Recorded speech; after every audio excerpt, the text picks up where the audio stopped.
السلام عليكم ورحمة الله وبركاته. بسم الله والصلاة والسلام على رسول الله. رب اشرح لي صدري ويسر لي أمري واحلل عقدة من لساني يفقهوا قولي. اللهم لا سهل إلا ما جعلته سهلا وبفضلك إن شئت فاجعل الأمر سهلا يا رب العالمين. اللهم علمنا ما ينفعنا وانفعنا بما علمتنا وزدنا علما يا رب العالمين. بسم الله. يا أهلا وسهلا بكم يا دفعة الخير، دفعة 2024 في أولى حصص الأساسيات من منهج الكيمياء بإذن الله للفهم الصحيح وللفهم العميق للمادة قبل ما تبدأ وقبل ما تحط رجليك في بداية الثانوية بإذن الله. بإذن الله هتستمتع جدا جدا جدا معانا في الكورس دوت، وهتحس إن الدنيا سلسة وبسيطة والدنيا بكل بساطة خالص، وهتفهم كل كلمة هنقولها بإذن الله. كل اللي انا محتاجه منك بس ان انت تقعد مركز لي الساعه اللي احنا هنشرح فيها الفيديو، ومش هنزود عن كده، ساعه وربع بالكتير، يعني لو اوفر او هتبقى ساعه ونص مش اكتر من كده باذن الله. تقعد مركزهم، ورقه وقلم، كشكول بقى بتاعك بتاع الكيمياء دوت تجيبه تحطه جنبك كده، ورقه وقلم تكتب الحاجات اللي احنا هنقولها ديت ورايا على طول. المذكره بتاع الاساسيات اللي مكتوب فيها كل حاجه، وهتلاقي برده فيها اسئله على كل جزئيه في الاساسيات، هتلاقيها موجوده برده في اول كومنت في اليوتيوب او لو انت على الفيسبوك، وبرده هتلاقيها في الوصف بتاع الفيديو، تقدر تحملها PDF وهتلاقيها برضه موجوده على الجروب بتاع التليجرام، هتلاقي اللينك موجود برضه. كل الحاجات ديت انزل بس بصه كده على المصادر اللي تحت، تمام كده، هتفيدك جدا. وكده كده انا يشرفني وجودك على الجروب بتاع التليجرام، لان باذن الله هتستفاد منه استفاده كبيره جدا. تمام، تعالى بقى من غير ما نرغي كتير ومن غير ما نقعد نقول كلام كتير كده ملوش لازمه، تعالى يلا ما نبدا على طول ونسمي الله على السخن كده. يلا بسم الله الرحمن الرحيم. بدايه كده يا عم الباشا، احنا هنتكلم النهارده في اولى حصص الاساسيات، وزي ما اتفقنا في الفيديو اللي احنا كنا متكلمين فيه اللي هو بتاع اللقاء الاول، احنا قلنا في الفيديو دوت يا عم الباشا ان دي اساسيات، بمعنى ان دي حاجه انت لازم تكون فاهمها كويس جدا جدا وحافظها كويس جدا جدا، لان هنا انا محتاج ان انت تكون فاهم وفي نفس الوقت حافظ. لازم تحفظ الكلام اللي احنا هنقوله دوت كويس جدا. ما ينفعش تاخد خطوه في الماده من غير ما تكون عارف الكلام ده كويس، ما ينفعش. دي اسمها اساسيات، وزي ما قلت لك هو بيسال عنها. فالحصص دي الله يكرمك الله يكرمك اوعى تضيع دقيقه فيها، اوعى تخش تسمع جزء بس من الفيديو وتسيبه، لا، كمله بعد اذنك للاخر، هتستفاد باذن الله. ولو عندك اي مشكله في اي جزئيه باذن الله هتلاقيها متحله هنا بكل سلاسه وبكل بساطه. بس اهم حاجه تلتزم وتكون مركز في اللي انت بتسمعه كويس جدا. ولو في اي استفسار عن اي جزئيه مش واضحه تقدر تتواصل معايا برضو على الجروب بتاع التليجرام، وكل حاجه هتبقى واضحه بالنسبه لك باذن الله. تمام يا باشا، تمام باذن الله. حابب بس انوه عن حاجه قبل ما نبدا، احنا قلنا الحصص ديت مهمه جدا جدا، فيا ريت فضلا وليس امرا دوت هيفيدني انا برضو، وباذن الله هيفيدك وهيفيد زمايلك، ان انت تعمل لايك للفيديو، تعمل سبسكرايب للقناه لو انت لسه جديد على القناه. يشرفنا طبعا وتنورنا ان انت تنضم للعيله بتاعتنا باذن الله. اهم حاجه حاول تنشر الفيديو دوت على قد ما تقدر، تنشره عندك في الستوري بتاع الواتس، الستوري بتاع الفيسبوك، تنشره في جروبات على الفيسبوك، اي حته، المهم حاول تنشره في كل مكان عشان كل زمايلك يستفادوا. وباذن الله هننزل محتوى قوي على مدار السنه باذن الله. وبالتوفيق. تعالى يلا ما نبدا ونسمي الله. بسم الله الرحمن الرحيم. يلا يا عم الباشا، بدايه كده احنا هنجيبها من تحت خالص، من تحت خالص، اللي هو من بدايه تعريف علم الكيمياء اصلا يعني ايه. طيب احنا الاساسيات ديت احنا هنشتغل على ايه؟ والله كل اللي هنشتغل عليه الفتره بتاع الاساسيات الثلاث حصص دول هو اي حاجه لها علاقه بالكيمياء من سنه اولى اعدادي، اولى اعدادي، ثانيه اعدادي، ثالثه اعدادي، اولى ثانوي، ثانيه ثانوي، بس بشرط ان هي تفيدنا في منهج ثالثه ثانوي. يعني انا مش هشرح لك المنهج بتاع اولى اعدادي ولا ثانيه اعدادي، لا، انا هاخد منه الحاجات اللي هي هتفيدني واللي انا هحتاجها باذن الله في منهج ثالثه ثانوي. تمام يا باشا، تعالى كده ونسمي الله ونبدا. يلا، هو يعني ايه علم الكيمياء؟ علم الكيمياء من البدايه كده انا عايزك تعرف عنه معلومه واحده بس. احنا مش هنقعد نحفظ تعريفات، ومش هعرف اقول لك ايه والله والعلم الذي يختص بدراسه كذا وكذا وكذا، انا ماليش دعوه بالكلام ده. انا عايز النقطه الاساسيه والكلام الاساسي اللي هيخليك فاهم وفي نفس الوقت برضه حافظ، وفي نفس الوقت انت مدرك العلم ده كله على بعضه بيتكلم عن ايه. بص يا عم الباشا، اختصار شديد جدا، علم الكيمياء قال لك هو العلم الذي يختص بدراسه تركيب الماده. يبقى اول كلمه مهمه هنا في علم الكيمياء دوت العلم اللي بيخلينا نعرف تركيب الماده. طيب نقف عند الكلمه ديت واحده واحده كده يا عم الباشا. مستر هو تركيب الماده ديت حاجه مهمه؟ والله دي حاجه مهمه. ليه؟ يعني انا مثلا لو اقترحت عليك وقلت لك انا عندي الماده دي ماده غريبه، انا لا افقه عنها اي شيء، ما اعرفش عنها اي حاجه، الماده ديت عشان اعرف الخواص بتاعتها اعمل ايه؟ والله هشوف تركيبها. طيب ايه رايك وانا بشوف التركيب بتاعتها لقيت التركيب بتاعها عندها 11 الكترون مثلا، وزعها لي يلا توزيع اعدادي، والله 11 الكترون يبقى 2 8 1، اخرها كام الكترون؟ الكترون واحد، وبدل اخرها الكترون واحد هتفقد ولا هتكتسب؟ هتفقد. طب هتشتغل فلز ولا لا فلز؟ تشتغل فلز عشان اخرها الكترون واحد وهتفقد. هتتحول لايون موجب ولا ايون سالب؟ ايون موجب. طب ما انا عرفت الخواص الكيميائيه بتاعتها عن طريق ان انا عرفت هي هتتفاعل ازاي، عن طريق ان انا عرفت التركيب بتاعها، ان انا عرفت ان هي بتتكون من 11 الكترون، فقدرت اعرف الخواص الكيميائيه بتاعتها. يبقى اذا تركيب الماده دي حاجه مهمه جدا، وعلى اساس تركيب الماده هتقدر تعرف الحاجه الثانيه اللي هي خواص الماده. طبعا علم الكيمياء اكبر من كده بكتير، يعني بيهتم بدراسه حاجات كتير جدا وله فروع كتير جدا، ولكن انا مش عايز الرغي ده كله، انا عايز كلمتين اساسيتين واقول لك على حاجه والله هي كلمه اساسيه، هي تركيب الماده. مجرد ما اعرف تركيب الماده هقدر اعرف اي حاجه. طيب بما اننا بقى بنتكلم عن تركيب الماده، ما تيجي اما نقول امثله على الكلام ده. لو انا قلت لك مثلا انا عندي الذره الفلانيه اللي اسمها اكس، عددها الذري 12، تعال نوزعها كده اللي هو التوزيع بتاع زمان بتاع اعدادي. والله 12، فانا لما اجي اوزع ادي 2 8 2 اهوت 2 8 2. جميل. اخرها كام الكترون؟ 2. طب ايه رايك، هتفقد ولا هتكتسب؟ والله دي يا مستر هتفقد. يعني هتشتغل فلز ولا لا فلز؟ لا، هتشتغل كفلز وهتفقد 2 الكترون، فهتبقى ايون موجب لما تيجي تشارك في التفاعلات الكيميائيه. يبقى انا لما عرفت ان انت في تركيبك في 12 الكترون عرفت خواصك الكيميائيه اللي هي التفاعلات. انت لما تيجي تتفاعل هتتفاعل كانك فلز وهتفقد 2 الكترون. تمام كده؟ تمام. تعال نشوف العنصر اللي جنبه. العنصر اللي جنبه واي عدده الذري 20. تعال نوزعه يلا. 2 ايوه 8 8 2. يبقى دي 2 8 8 ادي 2 كده 20. لو لاحظت برضو عندي كام الكترون في الاخر؟ عندي 2. طيب انا عندي 2، هفقد ولا هكتسب؟ هفقد الاثنين، هتحول لايون موجب ثنائي التكافؤ وهشتغل كفلز. فانا دلوقتي من خلال ان انا عرفت التركيب الالكتروني قدرت رقم واحد اعرف الخواص الكيميائيه. طيب تعالى كده معلومه مهمه خلي بالك منها. انا هديك دلوقتي عشان الكلام ده لسه مش عليك دلوقتي، هديك واقول لك العنصر اكس ده عدده الذري 12 ولكن عدد الكتلي 24. العدد الكتلي اللي هي الكتله بتاعته يعني. طيب هنا 20 اما عدد الكتلي بيكون 40. جميل زي الفل. انا عايز العدد الكتلي. مش احنا قلنا العدد الكتلي دوت اللي هو الكتله الذريه او الكتله بتاع العنصر؟ لو انت لاحظت معايا هو العدد الذري هنا كان 12 بقى كام؟ 20. العدد الذري زاد صح؟ طيب هنا الكتله كانت كام؟ 24 بقت كام؟ بقت 40. اللي انا عايز اوصله لك بزياده العدد الذري ايه اللي بيحصل في الكتله؟ تزداد. وعلى فكره دي قاعده عامه بقى، قاعده عامه في جميع العناصر اللي موجوده في الجدول الدوري. بزياده العدد الذري تزداد الكتله الذريه. تاني، بزياده العدد الذري تزداد الكتله الذريه. دي ملحوظه تكتبها لي كده على جنب، فالكلام دوت مهم عشان هينفعنا في المنهج. كل ما زاد العدد الذري في الجدول الدوري تزداد الكتله الذريه. طب مستر ما احنا عندنا خاصيه فيزيائيه اسمها الكثافه. الكثافه من ضمن الخواص الفيزيائيه.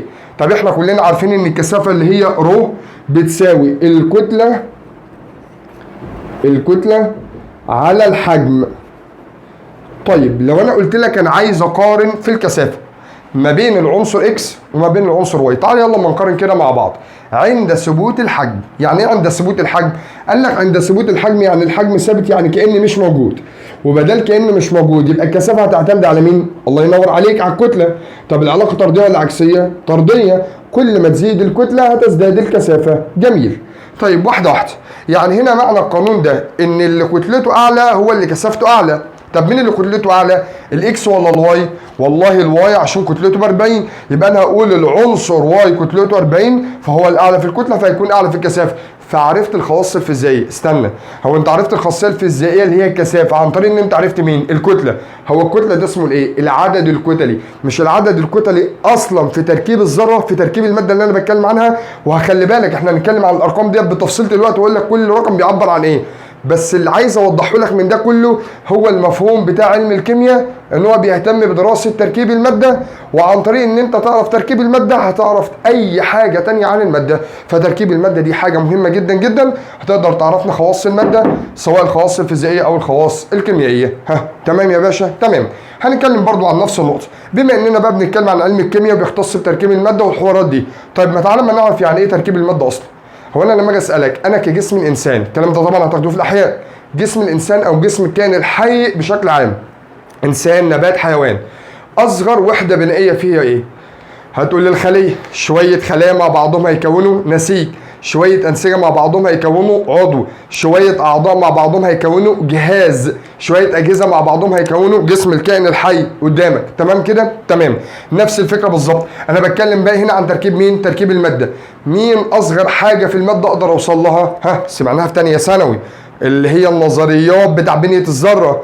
العالم اللي هو الاولاني خالص اللي كان اسمه ديمقراطيس كان بيقول لك انا جبت الماده وفضلت اكسر اكسر اكسر اكسر لحد ما وصلت لجزيئات صغيره جدا جدا جدا غير قابله للانقسام، سميتها كلمه اتوم. حتى كنا بنفسر كلمه اتوم يعني لا باللغه اللاتينيه، توم يعني يتجزأ، فانا لما احطهم جنب بعض اتوم يعني لا يتجزأ، يبقى الذره عرفها ان هي الجزء الذي لا يتجزأ، وقال ان دي اصغر وحده بنائيه للماده. يبقى اذا اصغر وحده بنائيه للماده هي الذرات. طب انا يا عم الباشا جبت ذره جنب ذره جنب ذره، يبقى ديت بنسميها الذرات. طيب لحظه واحده بقى، طول ما الذرات واقفه لوحدها هتكون حاجه؟ لا والله، ديت ذره لوحدها مع دي ذره لوحدها مع دي ذره لوحدها مش هيكونوا حاجه. طب هيكونوا الماده امتى؟ قال لك لما يرتبطوا مع بعضهم. يبقى انا لازم اعمل روابط ما بيننا كده، ان الذره دي ترتبط مع الذره دي ترتبط مع الذره دي. طب شويه ذرات لما ارتبطوا مع بعضهم هيكونوا حاجه اكبر اسمها ايوه جزيء. اهوت ادي الجزيء اللي فيه الثلاث ذرات اهمت، ادي واحد ادي اتنين ادي تلاته وماسكين مع بعض هم بروابط. وهرسم كمان جزيء اهوت وكمان جزيء اهوت، يبقى ديت جزيئات اهوت دوت الجزيء اهو. طيب نفس الكلام هنا الجزيئات ماسكه مع بعضها ولا كل واحد لوحده؟ كل واحد لوحده. طول ما كل واحد لوحده اسمه جزيء وخلصنا. امتى هيكون الماده اللي انا بتكلم عنها؟ قال لك لما يرتبطوا مع بعضهم، يعني ده يرتبط مع ده يرتبط مع ده يرتبط مع ده. طيب شويه الجزيئات دول لما ارتبطوا مع بعضهم هيكونوا حاجه اسمها ايه؟ هيكونوا حاجه اسمها ماده. خلي بالك، خليك دقيق في الالفاظ بتاعتك بقى، احنا بنتكلم في البدايه. حد يقول لي والله يا مستر انا لو عندي شويه ذرات ارتبطوا، خلي بالك من كلمه دي، ارتبطوا كونوا جزيء. شويه جزيئات مع بعضهم ارتبطوا فراحوا كونوا لي الماده. في حد بيقول هو هيكون في الاخر مركب، مش هختلف معاك، بس الاصح ان انت تقول على المركب ده جزيء. الجزيء اصلا منه انواع، جزيء عنصر وجزيء مركب، هنتكلم في الحاجات ديت دلوقتي حالا. تمام؟ خليك بس معايا. اللي انا عايز اوضحه لك ايه؟ ان الماده كلمه ماده هي الادق من كلمه مركب. بمعنى يا عم الباشا لما انا اجي اسالك الميه ديت مركب رمزه ايه؟ H2O. يعني من الاخر المركب اللي اسمه الميه رمزه H2O، اسمه جزيء ميه. جزيء ميه ده جزيء واحد مفيش غيره. هل جزيء الميه تقدر تشوفه بعينيك؟ لا. لكن لما اقول لك الميه وسكت دي ماده من ضمن المواد اللي موجوده.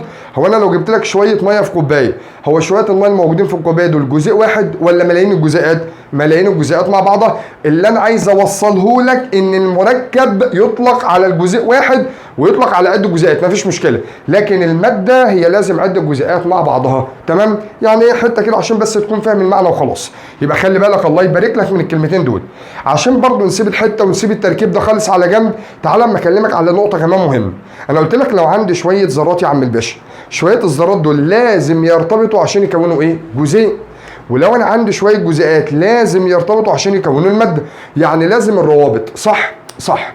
طيب تعالى كده ناخد مفهوم بسيط خالص جدا جدا اللي هو تعريف الذره وتعريف الجزيء. عايزين نعرف الاثنين دول. والله نسمع من اعدادي ومن ابتدائي كمان ان الذره هي بص كده اصغر وحده بنائيه. حتى انت لو انت لاحظت اصلا انا دلوقتي بكون الماده من اصغر وحده هتكون الماده هي الذره. يبقى لما اجي اتكلم عن الذره هي اصغر وحده بنائيه. جميل، ده رقم واحد. رقم اتنين، خلي بالك التعريف جزئين، انا عايزك تقسم كده التعريف عشان ما تحفظش وخلاص. يبقى رقم واحد هي اصغر وحده بنائيه وفهمناها، هي فعلا اصغر جزء في تكوين الماده، يبقى اصغر وحده بنائيه تدخل في تركيب الماده.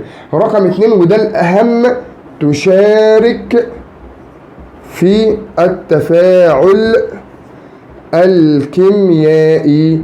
فانا لما اجي اسالك عن التفاعلات الكيميائيه هتقول لي هتحصل على مستوى الذره. تاني، اصغر جزء من الماده يقدر يشارك في التفاعلات الكيميائيه هي مين؟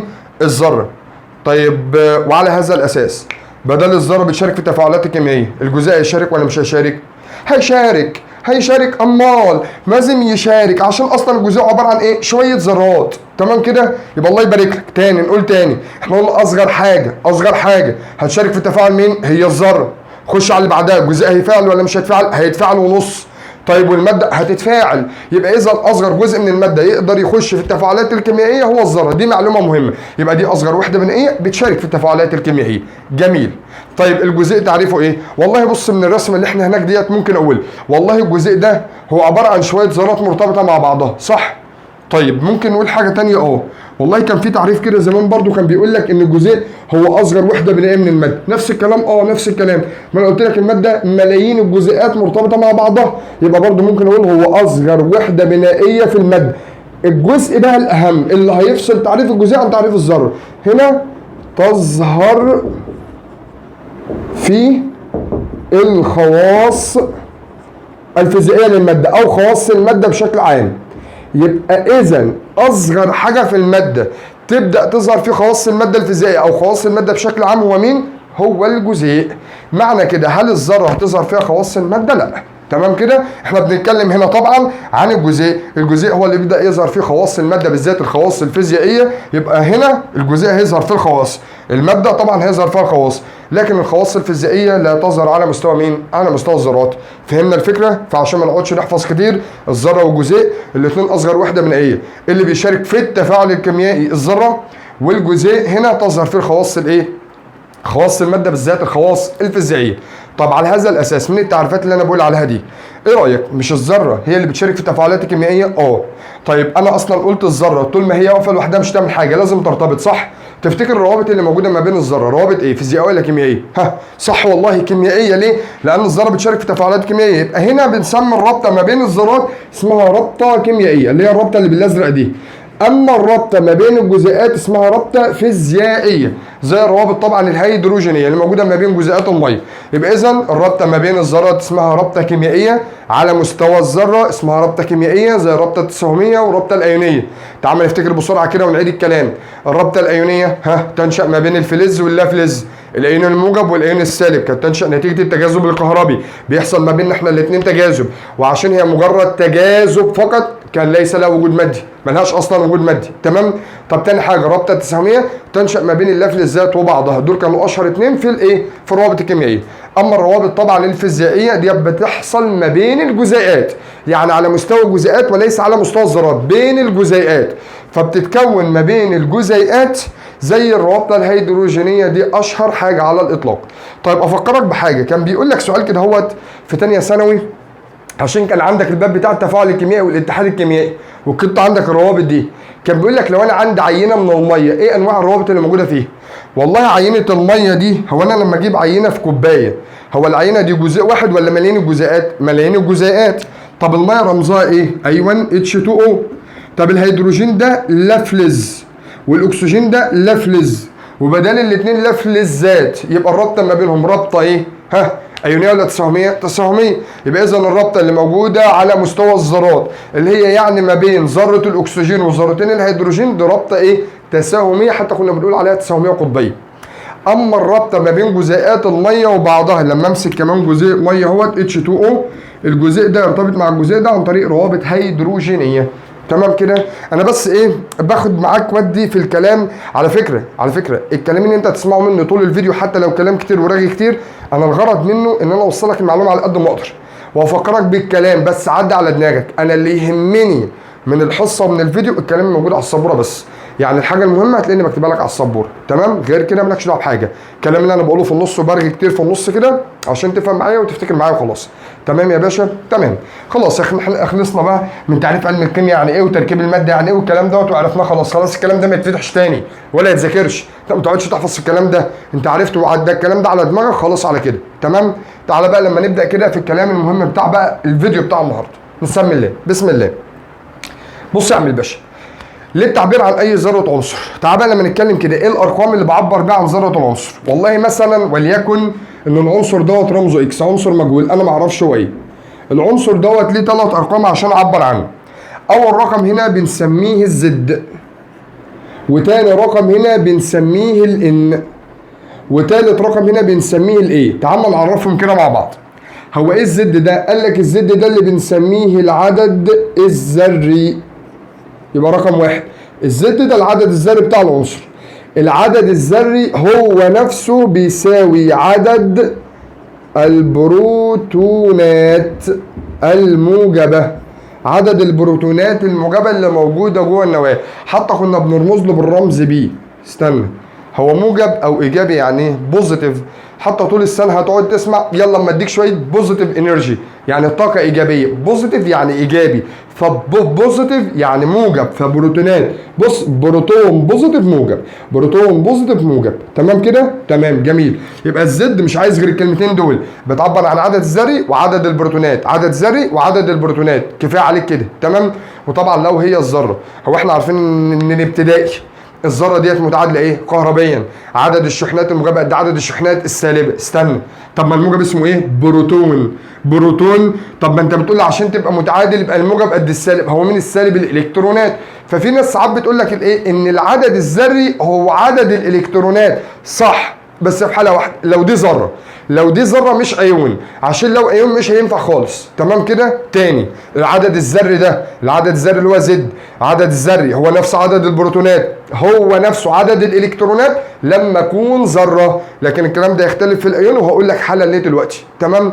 تمام. طيب الان دي اسمها نيوترونات. يعني ايه كلمه نيوترونات؟ الاول بس، النيوترونات ديت شحنتها متعادله، يعني الموجب فيها قد السالب. على فكره ساعات بيسموها شحنتها متعادله، وساعات لها اسم تاني، عديمه الشحنه. ليه عديمه الشحنه؟ الموجب قد السالب والاثنين عكس بعض. طب ما الموجب بيلغي السالب، فبنسميها شحنات عديمه الشحنه اصلا، او ساعات بنسميها متعادله الشحنه. ده صح وده صح. دي بنسميها نيوتريونات.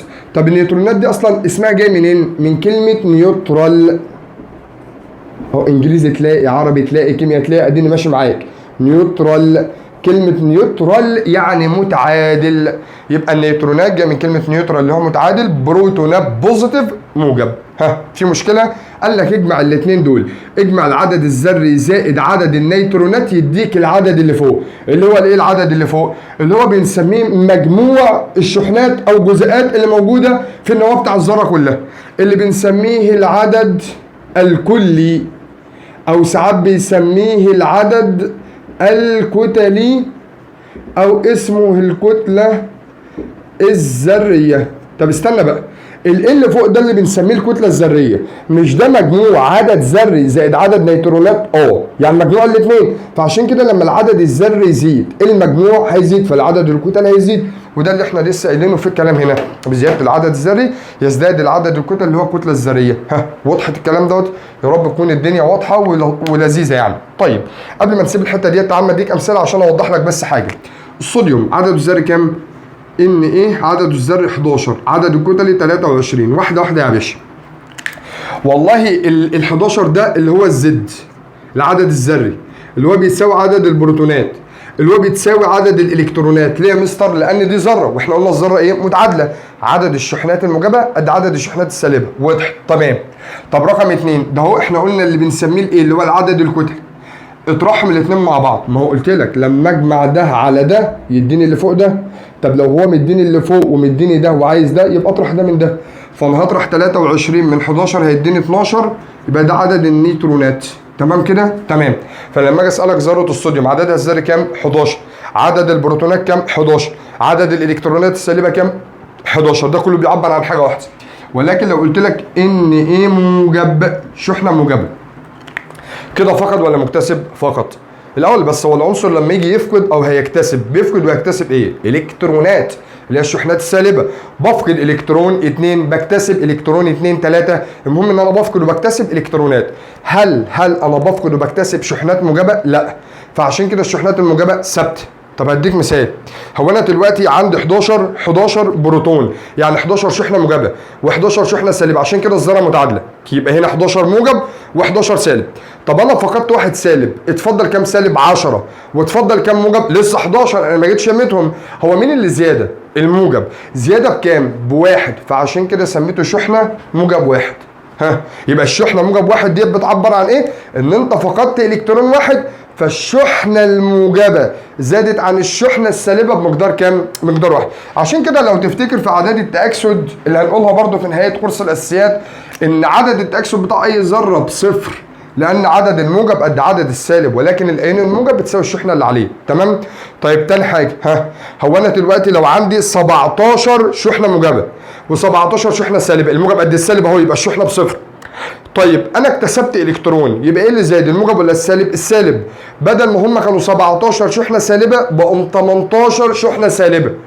يعني دلوقتي السالب زاد بمقدار قد ايه؟ واحد. فعشان كده بنقول لما اكتسب الكترون واحد بشيل شحنه سالب واحد عشان الشحنه السالبه زادت بمقدار واحد. يبقى فهمت الفكره ايه؟ فهمت فكره الايون الموجب والايون السالب؟ الايون الموجب والايون السالب على حسب مين الزياده، والزياده بمقدار قد ايه؟ هديك مثال كمان، اخر مثال. لو انا مثلا عدد الذر 12، يعني عندي 12 بروتون موجب و12 الكترون سالب، انا فقدت 2 الكترون، اتفضل عندي كام الكترون؟ 10. يعني اتفضل عندي كام شحنه سالبه؟ 10. وانا كده عندي كام شحنه موجبه اصلا؟ 12. يبقى الموجب اكتر من السالب بمقدار 2، الموجب اكتر بمقدار 2، فهتشيل شحنه موجب 2. فهمت الدنيا واصله ازاي؟ السؤال بقى الاهم، لو انا سالتك هو الصوديوم ان ايه موجب عدده الذري كام؟ هو فقط اهو، عدد الذري كام؟ 11 ولا 10؟ برافو عليك اللي قال 11. عدد الذر 11. العدد الذري ما بيتغيرش، العدد الذري ما بيتغيرش غير من عنصر لاخر، لكن ما بيتغيرش من الذره للايون. العدد الذري ده حاجه ثابته، لان انا قلت لك في الاساس العدد الذري بيعبر عن ايه؟ عن عدد البروتونات، وده الاصح. فالبروتونات الموجبه دي الثابته ما بفقدش منها وما بكتسبش منها على مستوى التفاعلات الكيميائيه طبعا، فبالتالي العدد الذري هيفضل دايما ثابت. فالعدد الذري للذره هو العدد الذري للايون. الكلام ده مهم في الباب الاولاني، الكلام ده مهم. تمام يا عم الباشا؟ تمام. كده خلصنا الحبشتكنات اللي موجوده في الاول والرغي اللي موجود في الاول. تعال بقى لما نبدا نفهم كيمياء ونشوف الكيمياء بتقول ايه، نشوف المعادلات الكيميائيه ونشوف الدنيا فيها ايه. يلا نسمي الله. بسم الله الرحمن الرحيم. صلي لي بقى على النبي كده. اللهم صل وسلم وبارك على سيدنا محمد. بسم الله. احنا دلوقتي قلنا التعريف بتاع الذره والتعريف بتاع الجزيء. تعال بقى لما نتكلم عن الجزيء ده شويه. احنا قلنا الجزيء منه انواع. قال لك الجزيء دوت حاجه من الاثنين. بص يا عم الباشا، والله الجزيء ده مش هو عباره عن ذرتين او اكتر مع بعض؟ يعني انا عندي ذرتين ربطتهم مع بعض، عندي 3 ربطتهم، 5 ربطتهم، المهم ذرتين او اكتر مع بعض. هو ايه رايك لو الذرتين دول من نفس النوع، يعني نفس العنصر بالظبط، فهنسمي الجزيء ده جزيء عنصر. يبقى اول انواع الجزيئات بنسميها جزيئات عناصر.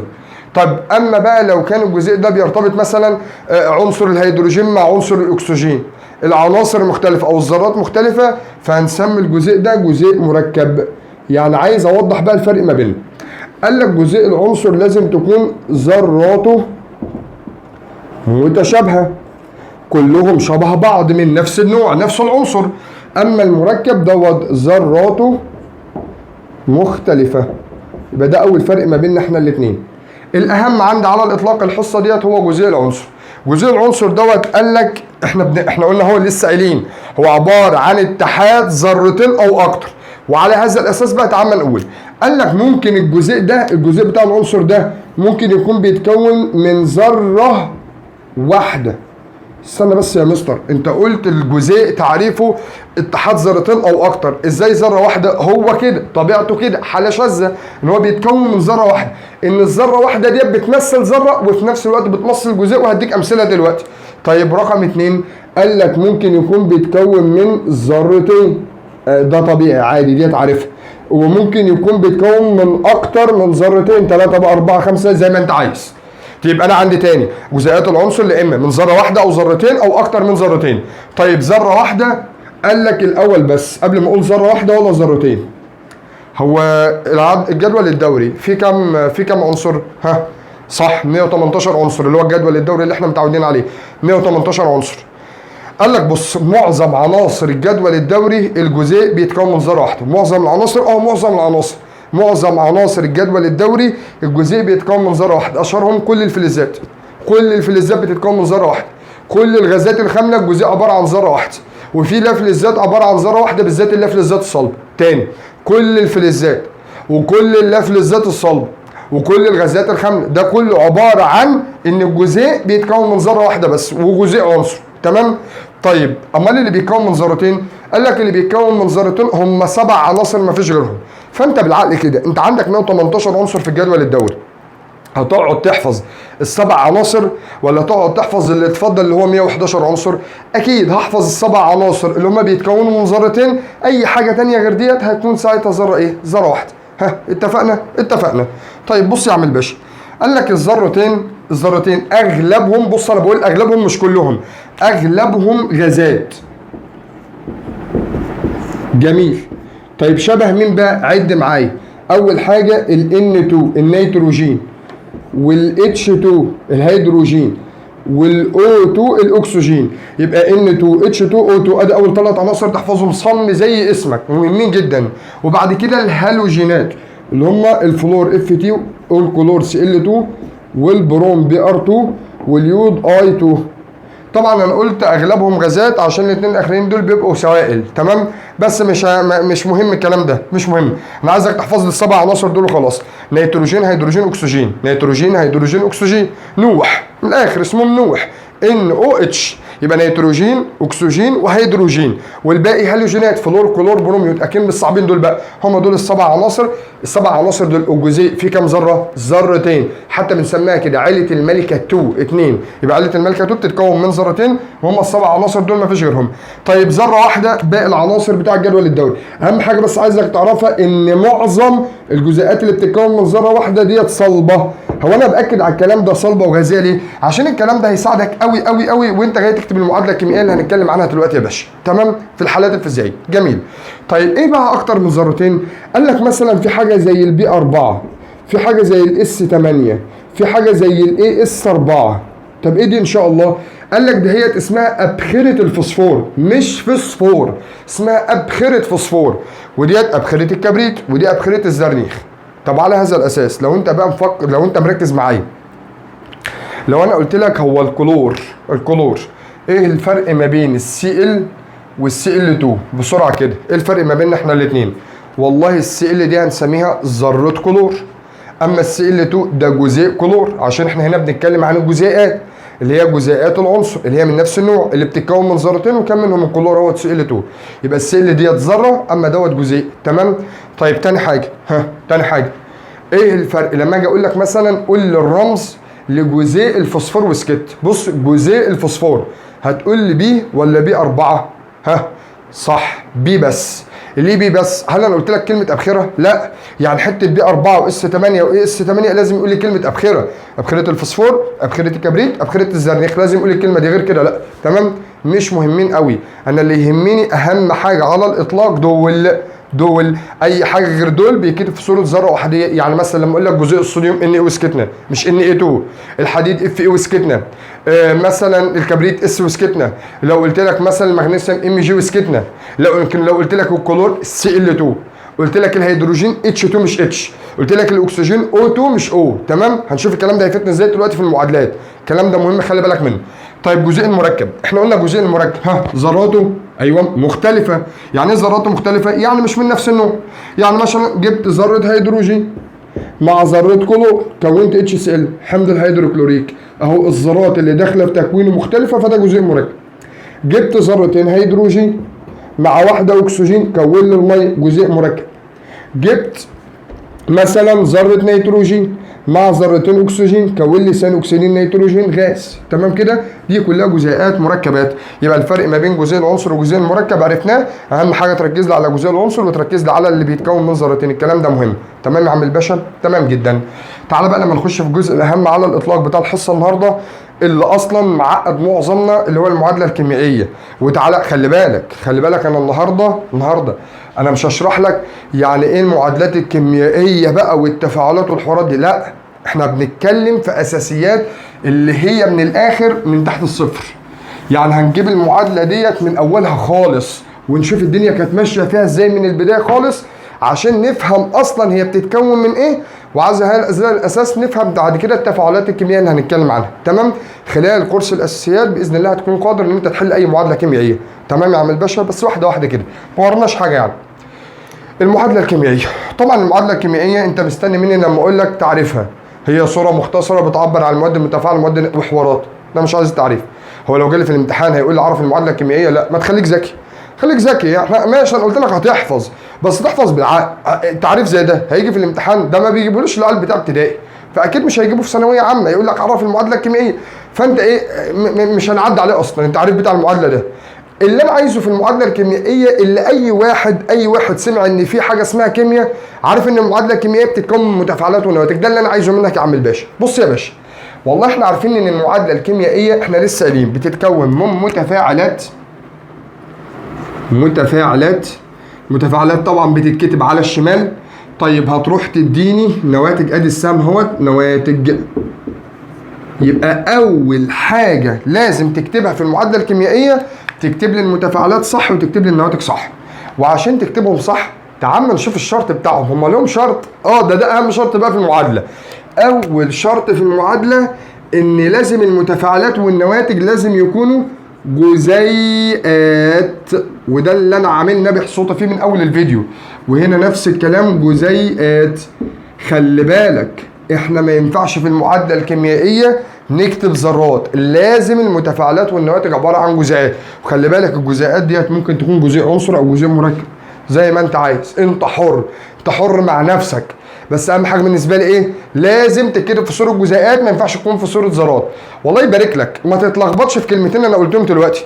احنا قلنا اصغر حاجه بتشارك في التفاعل الكيميائي هي الذره، ماشي دي اصغر حاجه بتشارك، بس انا هنا بتكلم عن المعادله، والمعادله دي عباره عن طريقه اتفق عليها العلماء عشان يعبروا عن تفاعل معين. اللي بيتكتب في المعادله هي الجزيئات وليست الذرات. يعني لما اجي اقول لك تفاعل المغنيسيوم مع الاكسجين، المغنيسيوم هكتبه في صوره ذره ولا جزيء؟ طب احنا عارفين ان جزيء المغنيسيوم جزيء عنصر. طب يكون من كام ذره واحده؟ عشان هو معظم العناصر اصلا ذره واحده وصلبه. يبقى المغنيسيوم ده لما اجي اكتبه هقول ام جي وخلصنا. طب زائد الاكسجين، الاكسجين موجود في ذره واحده ولا ذرتين؟ فلازم يتكتب O2، ما ينفعش يتكتب O. تعال اما نكمل المعادله يلا. الام جي مع الاو هيتكون ام جي وادي O. ده تكافؤ ثنائي وده ثنائي راحوا مع بعض. داخل واحد. استنى بقى، فاضل لي اوزن المعادله. والله بص، قبل ما اوزن المعادله تعال نكتب مع بعض كده الحل الفيزيائيه حب استطلاع بس.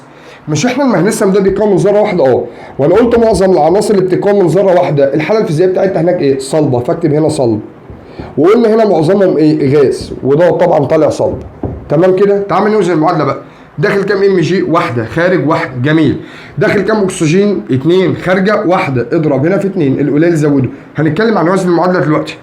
طيب دلوقتي المغنيسيوم باظ يبقى هضرب هنا في 2، خلصنا.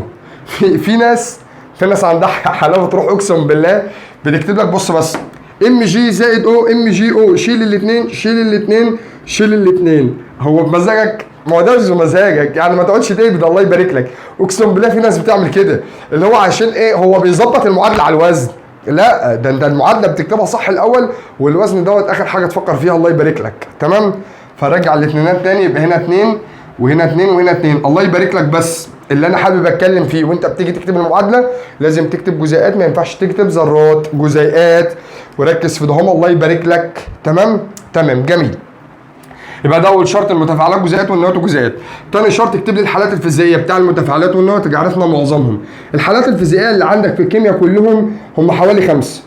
رقم 1 صلب، رقم 2 سائل، رقم 3 غاز واخوه البخار، واخر حاجه اللي هو محلول. جميل. صلب بالانجليزي يعني ايه؟ يعني سوليد، فهناخد حرف الاس بس اهو. سائل يعني ليكويد فهاخد ال بس. غاز يعني جاز هاخد الجي. بخار يعني فيبور هاخد الفي. محلول يعني اكوس فهاخد الاكيو. جميل. ادي الحالات الفيزيائيه اللي عندك في المنهج. طيب واحده واحده يا عم الباشا. انت دلوقتي لو جيت بصيت دلوقتي احنا بنتكلم هنا في الجزيئات، احنا قلنا لازم نعرف الجزيئات عشان هي اللي بكتبها في المتفاعلات والنواتج. ولو لاحظت هنا في الجزيئات احنا قلنا جزيئات عنصر وخلصنا منها، معظمهم بيتكون من ذره واحده وصلب، وفي شويه كده ان هم 7 بيكونوا من ذرتين. جميل. تعال بقى لما نتكلم عن ده شويه كده. جزيء المركب، هو مش جزيء المركب بيتكون من ذرات مختلفه؟ يعني عنصر مع عنصر، يعني ذره مع ذره ثانيه خالص. طب هو انا لما اجي اربط الذرتين دول هربطهم ازاي؟ هو اي ذرتين كده هيجي يمسكوا في بعض وخلاص؟ قال لك لا، والله هم عشان الذرات ده هي المختلفه ده هي تمسك مع بعضها تكون لي مركب. قال لك ده تحت قانون التكافؤات، يعني يخضع لقانون التكافؤات. يعني مش الموضوع متساب سبهللا كده، لا، قال لك بدل عناصر مختلفة عن بعضها يبقى لازم الاثنين يخضعوا لقانون اسمه قانون التكافؤات. يعني مثلا انت عندك انا عايز افعل الهيدروجين مع الاكسجين، انت تكافؤك احادي وانا تكافؤه ثنائي، وهنا دلوقتي التكافؤات مختلفة فكنا بنعمل مقص وبنعكس، فعشان كده الرمز هنقول H2O بس، ما ينفعش HO. ها فهمتني؟ يبقى تاني، بدل جزيء مركب يبقى لازم يخضع لقوانين التكافؤات، وعشان كده هنتكلم عن التكافؤات. انا بعتبر دي ارخم حته في الاساسيات بشكل عام في الفيديوهات الثلاثه اللي هتتقال. ليه؟ عشان فيها حفظ، دي اللي فيها حفظ وديت اللي بترخم عليكم شويه، ولكن احنا هنحاول نسهل الموضوع على قد ما نقدر، وباذن الله باذن الرحمن مش هتخلص الفيديو غير وانت حافظهم. بس ركز معايا كده وقول معايا، سمي الله كده، بسم الله الرحمن الرحيم، اللهم صل على سيدنا محمد. بص يا عم الباشا، بدايه كده التكافؤات بنقسمها لحاجتين: تكافؤات عناصر ذريه. يعني ايه عناصر ذريه؟ يعني عباره عن عنصر واحد زي الصوديوم، مغنيسيوم، الالومنيوم، اي حاجه، المهم ان هو عباره عن عنصر واحد بس. اما الناحيه الثانيه بنسميها تكافؤات مجموعات ذريه، ومن اسمها مجموعات، يبقى بتتكون من مجموعه من الذرات، مجموعات ذريه يبقى مجموعه من الذرات. سواء العناصر الذريه او المجموعات الذريه، انا محتاج اعرف الثلاث تكافؤات اللي هي من الاخر: التكافؤ الاحادي، والتكافؤات الثنائيه، هي الثنائيه، وفي الاخر التكافؤات الثلاثيه. جميل، نفس الكلام هنا بالظبط. عايز اعرف الاحادي، عايز اعرف الثنائي، وعايز اعرف الثلاثي. اهوت احادي، ثنائي، ثلاثي، زي الفل وجميل. تعالى يا عم الباشا بكل بساطه، التكافؤات الاحاديه بتاع العناصر، يلا ها واحده واحده كده ونقول مع بعض. هكتب العنصر وحاول تقول اسمه معايا. رقم واحد ده مين؟ ايوه صوديوم. دوت بالظبط ليثيوم. طب ودوت بوتاسيوم. يبقى تاني اول ثلاث عناصر صوديوم ليثيوم بوتاسيوم، تاني صوديوم ليثيوم بوتاسيوم. الله ينور عليك. بعد كده الباشا ده ها فضه Ag. طب ومين ده؟ الهيدروجين H. جميل. طيب عندك بعد كده الهالوجينات اللي هم الفلور، الكلور، وادي البروم، وادي اليود. ده كله تكافؤات احاديه. خلصناه. طيب بص بس الله يبارك لك كده، عشان ثانيه واحده اجيب لك بيسه. بص بس كده ثانيه واحده الله يبارك لك، بكل بساطه خالص. احنا دلوقتي هنعرف ان ده العنصر ده تكافؤ احادي ولا ثنائي. طب معانا لما نقول تفصيله صغيره كده هتفيدنا برضه واحنا بنكتب المركبات. هو انا لما اجي اكتب اي مركب مين اللي بيتكتب الاول؟ الايون الموجب ولا الايون السالب؟ صح، الايون الموجب اللي بيتكتب الاول، فانا هكتب الايون الموجب الاول، صح؟ طيب ايه رايك لما نيجي نحفظهم ونذاكرهم مع بعض، نحفظهم من موجب ومن سالب ونخلص؟ يعني انا في كل تكافؤ سواء احادي او ثنائي او ثلاثي تقول لي الاحادي هو موجب واحد ولا سالب واحد، مش احادي واسكت. تمام؟ قال لك بص ده اهو موجب واحد، موجب موجب موجب موجب، كلهم موجب ما عدا الهالوجينات هي اللي سالب. تعال نحفظهم كده مع بعض، يلا. صوديوم ليثيوم بوتاسيوم، تاني صوديوم ليثيوم بوتاسيوم، فضه وهيدروجين. بعد كده هالوجينات فلور كلور بروميو، تاني صوديوم ليثيوم بوتاسيوم، صوديوم ليثيوم بوتاسيوم، فضه وهيدروجين، فلور كلور بروميو اللي هي الهالوجينات. خلصنا من التكافؤات الاحاديه. طب التكافؤات الثنائيه من اسمها الثنائيه يعني اتنين، كل حاجه فيها بالاثنين، فانا لما اجي احفظهم هحفظهم اتنين اتنين. ركز بس معايا فيهم. اول واحد مين دوت؟ البي اي. ها برافو عليك، بريليوم بريليوم بريليوم. طيب واللي بعده اهو بي اي، باريوم. بص بريليوم بي اي مكسوره اهي، بريليوم بي اي، باريوم بي اي، يبقى بريليوم باريوم. طب مين دوت؟ صح مغنيسيوم. طب ومين دوت؟ ها كالسيوم، يبقى بريليوم باريوم مغنيسيوم كالسيوم. طيب مين ده؟ ها رصاص. طيب مين ده؟ ايوه الخرسين او الزنك. يبقى بص بقى بريليوم باريوم مغنيسيوم كالسيوم رصاص خرسين. طيب مين ده؟ ها نحاس. طيب مين ده؟ كبريت، يبقى نحاس كبريت. انا عارف وسامع الناس اللي بتقول النحاس ليه اكتر من تكافؤ. ماشي يا عم انا معاك والله، الناس اللي ليها اكتر من تكافؤات دي هنجمعها، بس النحاس التكافؤ الاشهر ليه هو الثنائي، فعشان هنا كتبته في الثنائي. تمام؟ يبقى بريليوم باريوم مغنيسيوم كالسيوم رصاص خرسين نحاس كبريت. مين دوت؟ اتش جي زئبق. ومين اللي تحت خالص دوت؟ اكسجين. برافو عليك.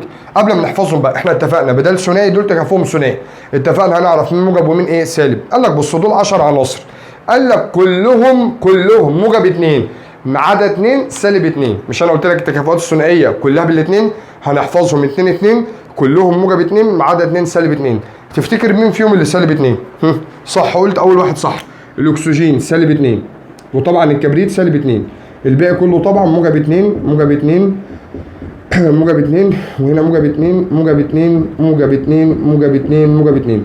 نحفظهم كده بقى. بريليوم باريوم اهو، بريليوم مغنيسيوم كالسيوم رصاص خرسين نحاس كبريت زئبق اكسجين. هقول واحد ورد عليا بالتاني. بريليوم صح، مغنيسيوم تمام، رصاص تمام، نحاس فل، زئبق زي الفل كده. تمام كده ادينا عرفنا التكافؤات الاحاديه والثنائيه. تعال نقول بقى الثلاثيه. الثلاثيه انا بحفظهم كده كفايه الاربعه دول. A B N B A B N B. الاي اللي هو الالومنيوم Al، والبي اللي هو البرون. خلي بالك اسمه برون، ده اسمه فين بروم. ده هو بروم بالميم لكن ده هو برون بالنون. وده اسمه بريليوم وده اسمه باريوم. تاني بريليوم باريوم برون وهنا بروم. تمام. طب ده الومنيوم وده طبعا نيتروجين عارفين ودوت فوسفور عارفين. تمام كده تمام. طيب واحده واحده كده يا عم الباشا. الالومنيوم قال لك هنا احنا قلنا ثلاثي، هنا بقى موجب 3 موجب 3 والاثنين دول سالب 3، 2 كده و2 كده وده سالب 3. تمام. ادينا عرفنا تكافؤات العناصر الذريه بكل بساطه. بص صوديوم ليثيوم بوتاسيوم فضه وهيدروجين هالوجينات فلور كلور بروميود. بعد كده التكافؤات الثنائيه بحفظهم 2 2 بريليوم بار مغنيسيوم كالسيوم رصاص خرسين نحاس كبريت زئبق اكسجين وخلصنا. اخر حاجه التكافؤات الثلاثيه A B N B A B N B. طبعا في عناصر غير دي وكلام تاني غير ده بس دول كفايه قوي ان انت تحفظ دول، مش عايز اكتر من كده. تمام. الحاجات التانيه هنقولها واحنا بنقول ملاحظات، حاجات تانيه هنقولها واحنا ماشيين في المنهج، مش عايز منك اكتر من دول اساسيات لازم تكون عارفها. جميل. خش بقى على المجموعات الذريه.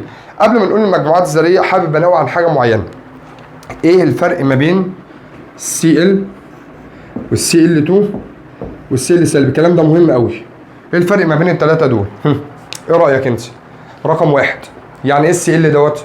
والله الCl ديت معناها ذره كلور. امال جزيء كلور او غاز الكلور. امال الاخيره دي ايه؟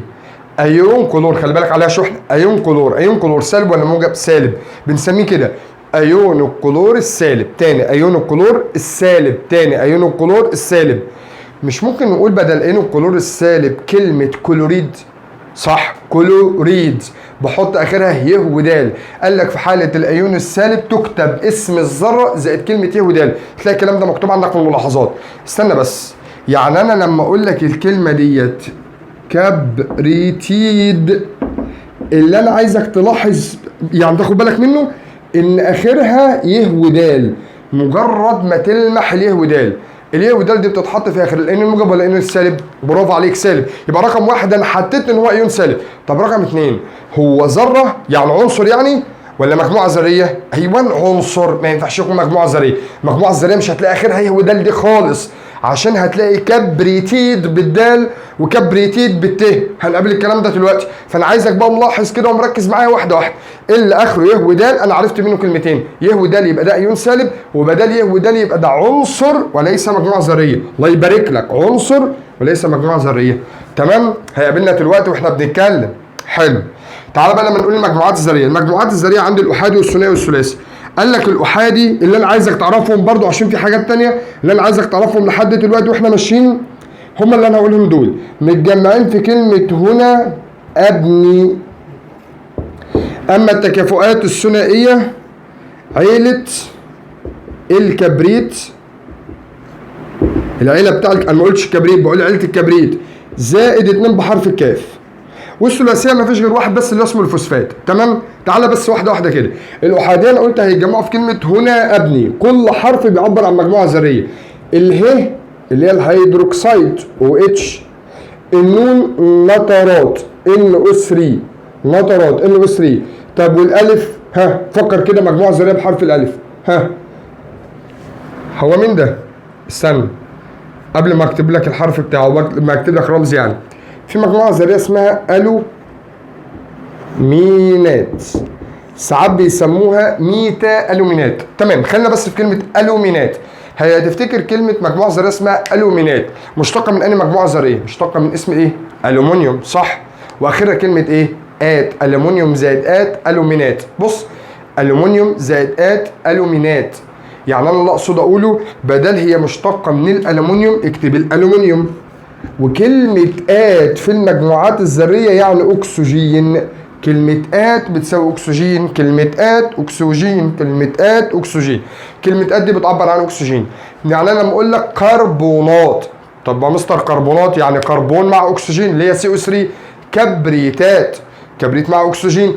فوسفات، فوسفور مع أكسجين. ها، فهمت اللعبة ماشية إزاي؟ نترات، نيتروجين مع أكسجين. وضحت؟ تمام. طب استنى، كلورات يعني كلور مع أكسجين. كلورات، كلور مع أكسجين. كرومات يبقى كروم مع اكسجين. فهمت الدنيا ماشيه ازاي؟ تمام جدا. واحده واحده يا عم الباشا كده. يبقى اذا ده اسمها نترات وديت اسمها هيدروكسيل. الالف الومينات LO2. خلي بالك في الف كمان، هما الفين صح؟ فاحنا هنكتب 3 مجموعات ذريه بحرف الالف مش 2 بس. الومينات وكمان واحد اسمه CH3 COO اسيتات كلنا عارفينها. وفي واحد كمان اسمه NH4 امونيوم. يبقى الومينات اسيتات امونيوم، الومينات اسيتات امونيوم. جميل. طيب الب عايزين 2 بحرف الب. بيكربونات HCO3 بيكربونات.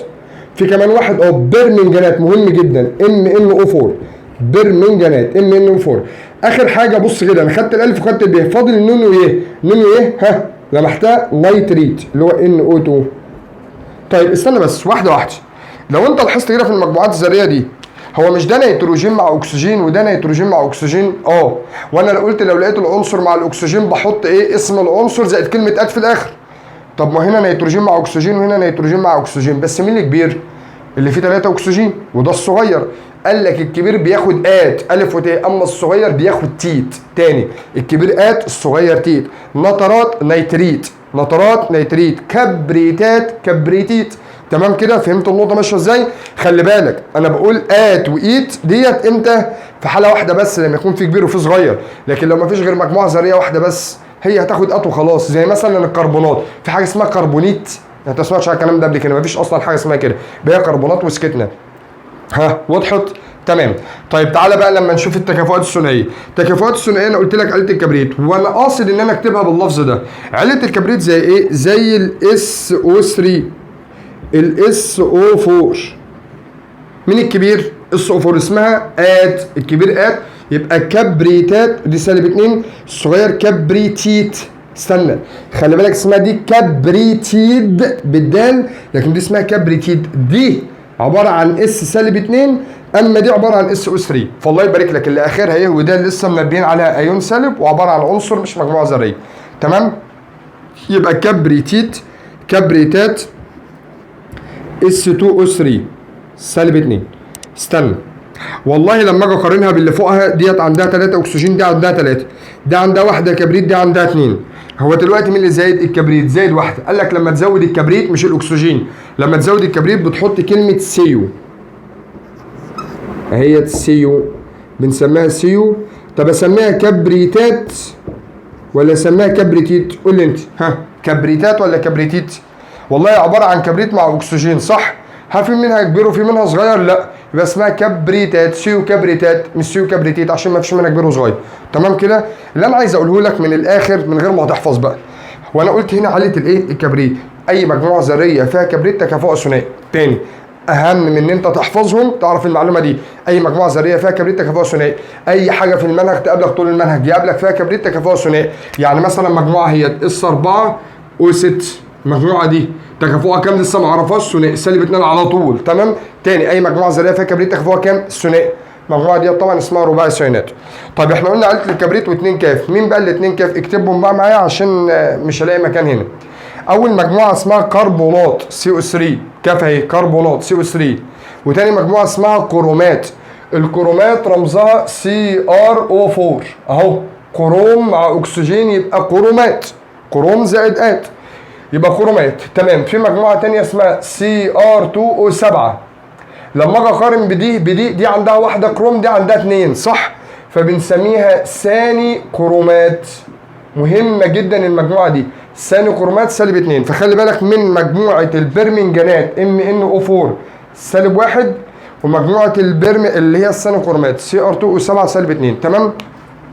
طب احنا ما قلناش الاحادي، ما هو كلهم احادي على فكره. المجموعات الذريه كلها بالسالب، يعني مش هتتلخبط من موجب ومن سالب، كلهم بالسالب ما عدا الامونيوم NH4 هو اللي بالموجب. يعني الباقي ده كله -1 اهو، -1 -1 -1 -1.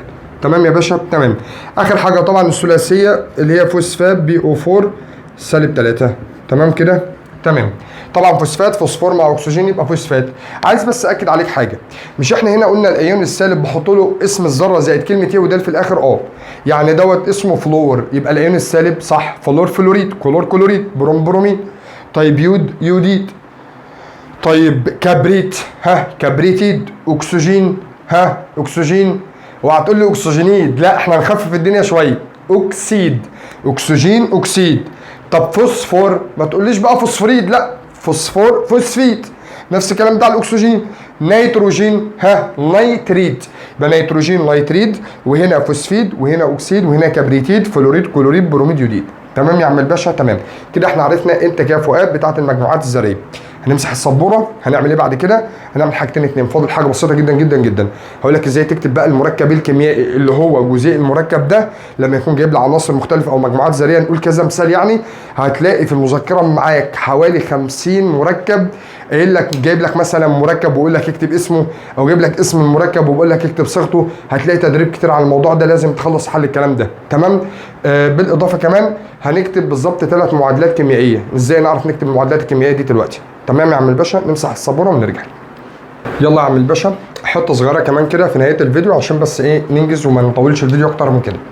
احنا قلنا دلوقتي هنقول امثله، احنا خدنا التكافؤات، هقول امثله ازاي نكتب بقى المركبات الكيميائيه. تعال مع بعض كده نفكر ونشوف هنكتبها ازاي واحده واحده. هنبدا هنا كده من النص. ابسط مثال طبعا كلوريد الصوديوم. يلا ايه رايك؟ هو الاسم الملح المركب او اسم المركب اللي قدامك ده مكتوب بالعربي ولا بالانجليزي؟ بالعربي. انا هكتب الرموز بالايه؟ بالانجليزي. مش المفروض دلوقتي اللي مكتوب بالعربي في الاول يتكتب الناحيه بالانجليزي في الاخر؟ المفروض. واللي مكتوب في الاخر بالعربي يكتب بالانجليزي في الاول، عشان الهاكس طبعا العربي بيكتب باليمين اما الانجليزي بيكتب بالشمال. ده المفروض، انا ما بقولش هكتب كده، انا بقول ده المفروض. قال لك وانت بتكتب الصيغه الكيميائيه للمركب، شوف المركب اسمه كلوريد صوديوم، تحت الاسم اكتب الرمز. بص انا بقول ايه؟ تحت الاسم اكتب الرمز، ما تحكسش. يعني الصوديوم اكتب تحته صوديوم Na، والكلور تحته كلور Cl. يبقى انا رقم 1 بكتب رموز العناصر تحتها.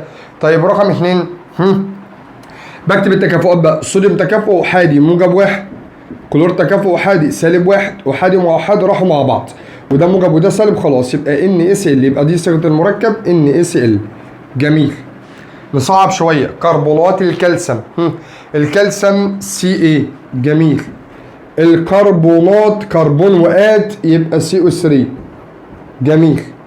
كتبت الرموز، اسأل عن التكافؤات. الكالسيوم تكافؤه ثنائي موجب 2، والباشا دوت تكافؤه ثنائي -2. بص بس كلمة سالب وموجب انا عاملها اكتبها هنا عشان تعرف مين اللي هيكتب الاول ومين اللي هيكتب في الاخر.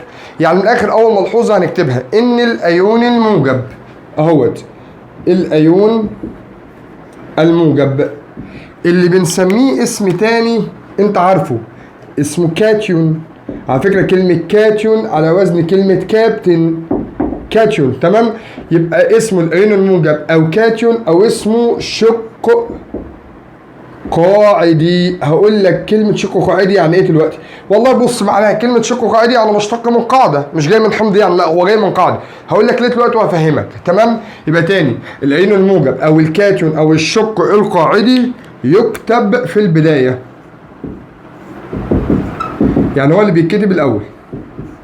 طب الحتة التانية الايون السالب. يلا الايون السالب اسمه ايه؟ اسمه انيون. اسمه انيون على وزن كلمة انسة. انيون انسة، ما هو اكيد كاتيون كابتن يبقى انيون انسة اكيد يعني. طيب او اسمه شق ايه بقى؟ ايوه شق حامضي، اديك لقطة اهو. طيب الانيون او الايون السالب يعني، او اللي بنسميه الشق الحامضي بيكتب في الاول وفي الاخر؟ في اخر. يبقى دوت يكتب في النهاية، يكتب في النهاية. ركز بقى في اللي جاي ده الله يبارك لك. ما عدا.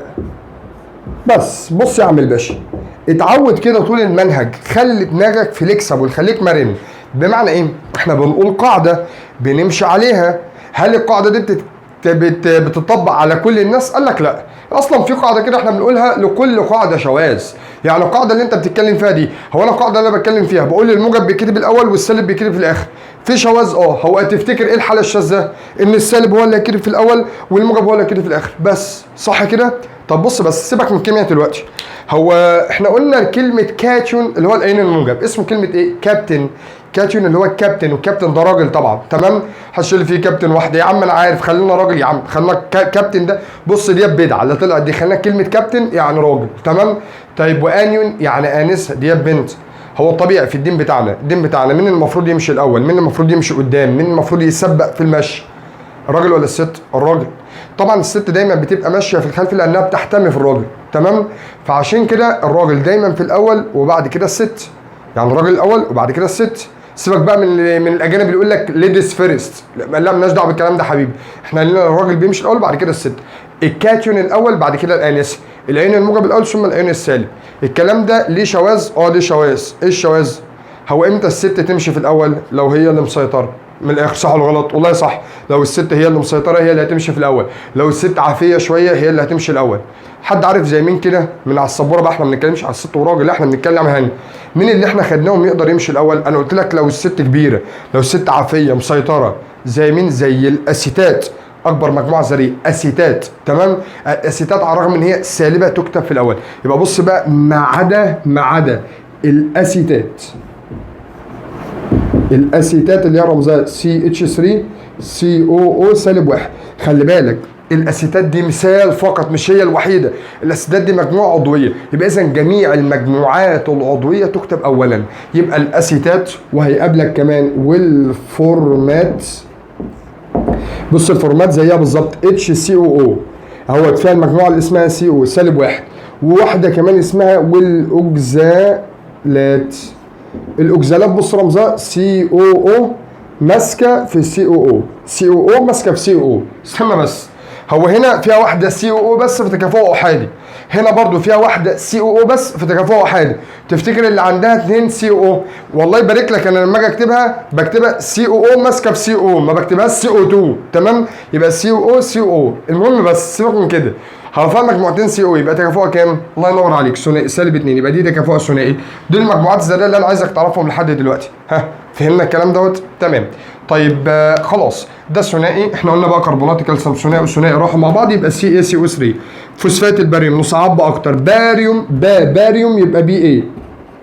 فوسفات يعني فوسفور مع اكسجين، ادي هي BO4. كتبت اسال عن التكافؤات بقى، ده تكافؤ ثنائي ده تكافؤ ثلاثي. ها هل التكافؤات زي بعضها؟ لا، اعمل مقص. لما اعمل مقص الباريوم هياخد 3 والفوسفات هتاخد 2، بس قبل ما تاخد 2 حط قوسين. يبقى لو المجموعه الذريه خدت تكافؤ يبقى ساعتها حط قوسين واكتب بره كده 2. تمام كده يا باشا؟ تمام. طب ركز في اللي جاي دي عشان مهمه. نيتريد المغنيسيوم الله ينور عليك Mg. طب والنيتريد اخرها ايه؟ ي ودال، بدل اخرها ي ودال يبقى ايه؟ موجب ولا سالب؟ صح سالب. عنصر ولا مجموعه ذريه؟ عنصر، صح كده. يبقى ده النيتروجين، مش النترات ولا النيتريت، النيتروجين بس هتتلخبط فيها. طيب المغنيسيوم احنا عارفين هو ثنائي والنيتروجين طبعا ثلاثي، بدل يبقى هنا Mg2N3، يبقى ده نيتريت المغنيسيوم. فوسفات البوتاسيوم رمزه ايه؟ K. والفوسفات BO4. جميل. بوتاسيوم تكافؤه احادي والفوسفات تكافؤه ثلاثي، ابدل يبقى K3BO4. ادي فوسفات البوتاسيوم. برمنجانات البوتاسيوم K، البرمنجانات MnO4 لسه قايلينها. يبقى اذا الكي والMnO4 البوتاسيوم تكافؤ احادي. طب والبرمنجانات بحرف الب كان احادي برضه، خلاص احادي مع احاد راحوا مع بعض يبقى KMnO4 كمان 4. تمام. ثاني كرومات البوتاسيوم كي. عارف انت سمعت حاجه دلوقتي اسمها كمان 4؟ سيبك منها دلوقتي، هناخدها في الباب الاولاني وهنقولها بالتفصيل. المهم ان البوتاسيوم كي الثاني كرومات، ثاني يعني CR2، ادي كرومات اهي بس الثاني كرومات. من اسمها اصلا، عشان حتى لو نسيت المجموعه الذريه رمزها ايه، انت مش لازم تكون عارف ان ثاني الكرومات دي هيكل اهو خلاص وانا حافظها كده اهو مش فاهمها. لا انا قلت لك من اسمها اصلا، احنا كتبناها اسمها ثاني كروم يعني Cr2 فيها 2 كروم، ات يعني اكسجين O7 بس. تمام، الدنيا سلسه والله والكيمياء لذيذه. طيب ده تكافؤ احادي، لكن ده تكافؤ ثنائي، ثاني كرومات كاف يبقى ثنائي، يبقى K2Cr2O7 ده ثاني كرومات البوتاسيوم. ها فهمت الدنيا ماشيه ازاي؟ تمام تمام. طب تعال نكتب حاجه هناك تانية. والله بص بيقول لك ان الايون الموجب والايون السالب، هو احنا قلنا الايون الموجب، الايون الموجب ده شبه مين؟ هو مين اللي بيدينا ايون موجب؟ الفلزات لما تفقد، صح؟ يبقى اذا معظم الايونات الموجبه عباره عن فلزات، يبقى ده الاساس ان هو اكيد فلز. ممكن يكون حاجه تانية، ممكن يكون مجموعه ذريه زي ال NH4 مفيش غيرها في اللي احنا كتبناهم. تمام، يبقى فلز او مجموعه ذريه زي ال NH4 وكمان واحد زي الهيدروجين اتش موجب، على الرغم من ان الهيدروجين لا فلز. تمام، بس معظم شحنته بتبقى موجب واحد. طب الايون السالب اكيد بقى الايون الموجب فلز، يبقى اكيد هنا لا فلز. طب في حاجه تانية، جميع المجموعات الذريه، المجموعات الذريه التانية بس. ها تمام كده؟ تمام. اخر حته بقى عشان ننهي كلامنا ونختم الكلام اللي احنا قلناه النهارده، انا هكتب لك 3 معادلات، هتكلم انا عن المعادله الاولى بالتفصيل، المعادلتين التانيين هناخدهم براحه برده كده ونشوف الدنيا فيهم ايه، وهتلاقي امثله عندك على التفاعلات دي. بيقول لك تفاعل غاز الهيدروجين، ركز بقى معايا الله يبارك لك. انا هفعل الهيدروجين مع الاكسجين، يبقى دي المتفاعلات، لتكون ميه او بخار ميه يبقى دي النواتج. احنا اتفقنا اول حاجه في المعادله لازم المتفاعلات والنواتج تكون ذرات ولا جزيئات؟ ها جزيئات. طب الهيدروجين كجزيء يكتب اتش ولا H2؟ H2 الله يبارك لك. والاكسجين O ولا O2؟ الله يبارك لك O2 من ال7 عناصر. طيب عشان يكون مين؟ ميه. يا عم انا ما اعرفش حاجه عن الكيمياء يا عم، ما بعرفش اكتب الميه رمزها ايه. هنطبق الكلام اللي احنا قلناه، انا بطبق الكلام اللي احنا قلناه، انا مش بقول لك سمع لي ان انت حافظه قبل كده، لا احنا هنطبق واحده واحده بس. مش ده عنصر وده عنصر، بص عنصر زائد عنصر هيطلع مركب تاني، عنصر مع عنصر هيطلع مركب تاني، عنصر مع عنصر هيطلع مركب. طب المركب اللي طالع ده ناتج من اتحاد العناصر اللي داخله اصلا في التفاعل ده بكل بساطه، حتى لو مش مديك الناتج. يعني يا مستر من الاخر انت عايز تقول ايه؟ عايز اقول لك من غير ما اعرف الناتج اصلا، من غير ما هو يكتبه ولا يقوله لي هنا، هو ده عنصر وده عنصر، صح؟ المركب اللي ناتج من تفاعل الاثنين دول مع بعض، ادي الاتش عشان موجب وادي الاو عشان سالب. مش احنا قلنا هنكتب الرموز الاول واسال عن التكافؤات؟ ده تكافؤ كام؟ احادي، وده تكافؤ ثنائي هبدل يبقى H2O بس. بيبقى انا كده كتبت المعادله الاول صح. بعد ما اكتب المعادله رقم 2 حط الحالات الفيزيائيه. هو بيقول لك غاز الهيدروجين يبقى تحته غاز مع غاز الاكسجين غاز، عشان اكون بخار ميه يبقى فيبر، ما تكتبش ليكويد بقى، هو قال لك بخار. طيب بعد كده اكتب شرط التفاعل، قال لك في وجود حراره يبقى حط سهم كده، انا اسف حط مثلث على السهم، ده شرط التفاعل. طبعا شروط التفاعل والعامل حفظ والكلام ده بكتبه على السهم بتاع المعادله. تمام. فاضل حاجه ثانيه، فاضل اخر خطوه ان انت توزن المعادله، يعني اللي داخل قد اللي خارج. انا داخل كام اتش؟ 2، خارج 2، حلو. داخل كام اكسجين؟ 2، خارج واحده. القليل زوده، هنا القليل يبقى هزوده هضرب في 2 كده، الهيدروجين باظ. الاكسجين اتظبط بس الهيدروجين باظ، كده الهيدروجين ال2 في 2 ب4 يبقى هضرب هنا في 2. يبقى بص بقى ال2 في 2 ب4 خارج ال2 في 2 ب4. الاكسجين داخل 2 وخارج 2، خلي بالك الاثنين دي مضروبه في الهيدروجين مضروبه في الاكسجين. حلو يا باشا؟ حلو. شوف لي اللي بعدها اختها، تفاعل غاز النيتروجين، النيتروجين مع غاز الهيدروجين، الاثنين دول متفاعلات، اكتبهم جزيئات ولا ذرات؟ جزيئات. النيتروجين N ولا N2؟ زي الفل، يبقى N2. هيدروجين الله ينور عليك H2، اديك لمحت اهو من غير الناتج. المركب اللي ناتج من تفاعل الاثنين الN مع الاتش، واسال عن التكافؤات. النيتروجين تكافؤ كام؟ ثلاثي، والهيدروجين احادي هبدل يبقى NH3. طيب تاني حاجه بكتب الحاله الفيزيائيه، طبعا ده غاز وده غاز، وقال لك اهوت غاز النشادر يبقى ده غاز حتى لو ما قالش. بعد كده هنكتب شرط التفاعل على السهم، قال لك في وجود حراره 300 يبقى على السهم كده 300 حراره، وضغط 200 يعني 200 اتوم، اتموسفير اللي هو الضغط الجوي، والحديد عامل حفاز، ادي الحديد كعامل حفاز Fe. تمام كده؟ تمام وضحت. فاضل لي وزن المعادله، داخل كام N؟ 2، خارج واحده، يبقى هضرب هنا في 2، قلنا القليل زوده يبقى هنا 2. جميل. طيب يبقى انا دخلت 2 نيتروجين خرجت 2 نيتروجين خلاص. داخل هيدروجين 2 خارج ال2 في 3 بكام؟ ب6. يبقى هضرب هنا في 3 بس كده اتوزنت. طب الاخيره تفاعل المغنيسيوم مع النيتروجين في وجود حراره 300. هنا بيقول لك تفاعل المغنيسيوم مع النيتروجين، يعني هنا مديك المتفاعلات بس مش مديك النواتج. ما انا قلت لك بقى هتجيبها ازاي؟ بدل عناصر مع بعضها هتتفاعل تكون مركب. المغنيسيوم ام جي بس ولا ام جي 2؟ ام جي بس. طب صلب ولا غاز؟ صلب، برافو عليك. زائد النيتروجين ان ولا ان 2؟ ايوه ان 2.